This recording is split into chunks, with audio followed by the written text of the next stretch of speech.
ऐसा क्यों है कि दज्जाल के फितने में ज्यादा औरतें मानूस होंगी और औरतें उसकी तरफ ड्रैग होंगी। कि आप इस सोशल मीडिया के धोखे से नहीं बच पा रहे हैं जो ये आपको दिखा रहा है, तो आप दज्जाल के उस फितने से कैसे बचेंगी जो कि आपको डायरेक्ट आंखों से दिखाई देगा सामने। एक लड़की है और इनको लगता है कि दिस इज इस्लाम और इनको लगता है कि ये करके बच जाएंगे। एक ही साइड पे रमजान आएगा, चादर रख लेंगी, चादर रख के जी मैं नात सुनाती हूँ आपको।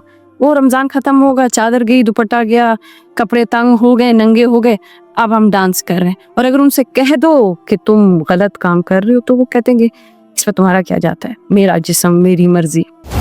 अस्सलाम वालेकुम वरहमतुल्लाह। दज्जाल के बारे में ऐसा कोई शख्स नहीं है जो ना जानता हो। दज्जाल ने अल्टीमेट आना ही आना है और उसके आने के बारे में कुछ बातें इस तरह की हैं जिनके ऊपर हम जैसे लोग और जिन लोगों को पढ़ने का शौक होता है वो इस चीज पे तलाश करते कि ऐसा क्यों है कि दज्जाल के फितने में ज्यादा औरतें मानूस होंगी और औरतें उसकी तरफ ड्रैग होंगी। उसका कुछ मैं थोड़ा बहुत आपको पिक्चर समझाना चाहती हूँ एज अ फीमेल। ऐसा नहीं है कि मर्द नहीं होंगे, लेकिन औरतों का ज्यादा है। वो कैसे? अभी आपने फील किया होगा पूरी दुनिया में फैशन इंडस्ट्री उसने टारगेट मर्दों को नहीं औरतों को किया हुआ। मतलब आपके मोबाइल पे आपको बहुत रेयर और बहुत कम मर्दों के ऐसे एड्स दिखाई देंगे जहां पर मर्दों की चीजें सेल हो रही हो, बट लड़कियों के लिए वैरायटीज ऑफ कपड़ों के ब्रांड, जूतों के ब्रांड, मेकअप और ब्ला ब्ला ब्ला ब्ला ब्ला। मतलब औरत को चीजों के साथ इतनी अट्रैक्शन है कि बहुत आराम से एक 2 नंबर ब्रांड भी आपको फैसिनेट कर लेता है और आप उससे खरीदने लग जाते हैं। ये कितना छोटा सा एक सिंपल सा मिसाल है कि आप इस सोशल मीडिया के धोखे से नहीं बच पा रहे हैं जो ये आपको दिखा रहा है, तो आप दज्जाल के उस फितने से कैसे बचेंगी जो कि आपको डायरेक्ट आंखों से दिखाई देगा सामने। एक किसी शख्स का कॉन्सर्ट कर लें, मैं मुसलमान औरतों से मुखातिब हूँ, अरिजीत सिंह का कॉन्सर्ट हो रहा है, दिलजीत का कॉन्सर्ट हो रहा है, उसके कॉन्सर्ट में मुसलमान लड़कियां नाच रही होती हैं, गा रही होती हैं और इतनी भीड़ जमा होती है। तो आपको क्या लगता है कि दज्जाल के लिए इस तरह लोगों को ग्रैब करना मुश्किल होगा? वो भी आप लोगों के लिए कॉन्सर्ट कर लेना। आओ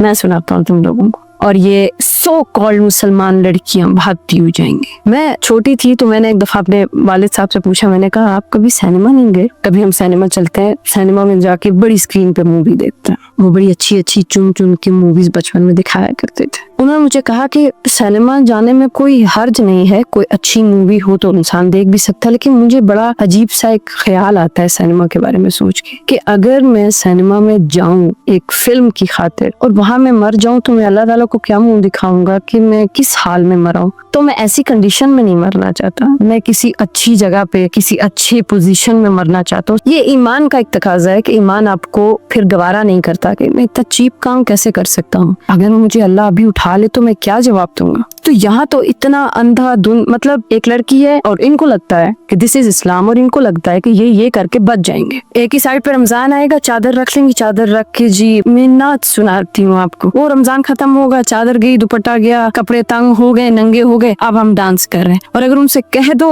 कि तुम गलत काम कर रहे हो तो वो कहेंगे इसमें तुम्हारा क्या जाता है, मेरा जिस्म मेरी मर्जी। औरत में अपनी इज्जत कमाने के लिए कभी स्ट्रगल नहीं की है, इसी वजह से औरत को सोसाइटी में इज्जत नहीं मिली है, सिर्फ एक घटिया स्टेटस मिला है। और इज्जत तब मिलती है जब आप अपना मर्तबा बनाते हैं। अब एक औरत का मर्तबा अल्लाह ताला ने हजरत आयशा बनाया, हजरत फातिमा बनाया, हजरत खदीजा बनाया, हजरत आसिया बनाया। ये स्टेटस जब अल्लाह ने हमारा बनाया है तो फिर उसके बाद जब तुम घटिया औरत बनोगी तो फिर इज्जत क्यों मिलेगी माशरे में? स्टेटस, आप हजरत आयशा जितनी मुत्तकी हैं, हजरत फातिमा जितनी परहेजगार हैं, वो वाले थॉट्स और ख्यालात आपको आते हैं। और अगर आपके अंदर ईमान नहीं होगा तो दज्जाल के लिए बहुत आसान काम है। आपको ये एक लड़की खड़ी है और उसको चुटकी में जी खूबसूरत कर दिया, बहुत प्यारी, वो दज्जाल के साथ हाथ पकड़ के चल देगी कि हाँ चलो तुमने तो मेरा काम कर दिया। ईमान मजबूत करने की जरूरत है इस हद तक कि दज्जाल के फितने को आपका ईमान पहचान सके। अगर आप ये छोटी